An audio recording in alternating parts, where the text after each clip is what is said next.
बिस्मिल्लाहिर्रहमानिर्रहीम। अस्सलामुअलैकुम वरहमतुल्लाहि ताला वबरकातुहू। मुअज़्ज़ज़ नाज़रीन, उम्मीद करता हूँ आप तमाम अहबाब खैर व आफ़ियत से होंगे और अल्लाह ताला के हिफ्ज़ व अमान में होंगे।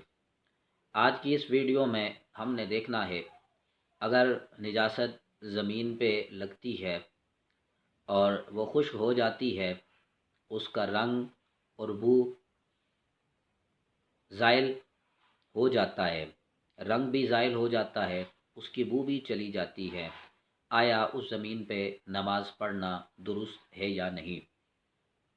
लेकिन इससे पहले अगर आप हमारे चैनल पर नए हैं तो हमारे चैनल को सब्सक्राइब करें और साथ ही बेल आइकन के बटन को भी प्रेस करें, ताकि आने वाली लेटेस्ट इस्लामिक वीडियो और आपके मसाइल का हल आसानी के साथ आप तक पहुंच सके।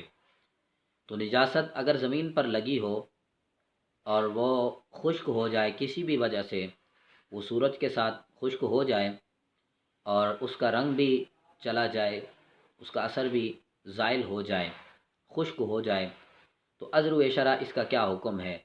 आया उस ज़मीन पे नमाज़ पढ़ना, उस जगह पे नमाज़ पढ़ना दुरुस्त है या नहीं? बिल्कुल ऐसी ज़मीन पे नमाज़ पढ़ना बिल्कुल जायज़ और दुरुस्त है जिस पर नजासत हो और वो खुश्क होकर ज़ाइल हो चुकी हो, उसका रंग भी ख़त्म हो गया हो और उसकी बू भी ख़त्म हो गई हो। अज़्र व शरअ बिल्कुल इसके ऊपर नमाज पढ़ना दुरुस्त और जायज़ है। उसकी वजह यह है कि फ़ुक़हाए किराम ये फरमाते हैं, व इन असाबतिल अर्दु निजासतन फजफ़त बिशम्से व ज़हब असरुहा जाज़तिस सलातो अला मकानिहा। साहिब हिदाया ये इबारत नकल करते हैं और इसकी वजाहत फरमाते हैं कि अगर ज़मीन पर कोई निजासत हो, फजफ़त पे शम से वो सूरज के साथ खुश्क हो चुकी हो, वज़ाहब असरुहा उसका असर भी ज़ाइल हो चुका हो, उसका रंग भी ख़त्म हो गया हो, उसकी बू भी ख़त्म हो चुकी हो, वज़ाहब असरुहा उसका असर ज़ाइल और ख़त्म हो चुका हो, जाज़तिस सलातो अला मकानिहा उस जगह के ऊपर नमाज पढ़ना बिल्कुल जायज़ और दुरुस्त है।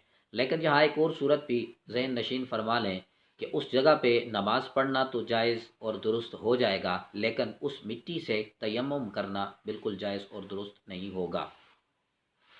नमाज के लिए वो जगह पाक हो जाएगी, क्यों कि उसका असर, निजासत का असर, बू और रंग वहाँ से ज़ाइल हो चुका है। इस वजह से उसके ऊपर नमाज पढ़ना तो दुरुस्त है, लेकिन उस मिट्टी के साथ तयम्मुम करना जायज़ और दुरुस्त नहीं है।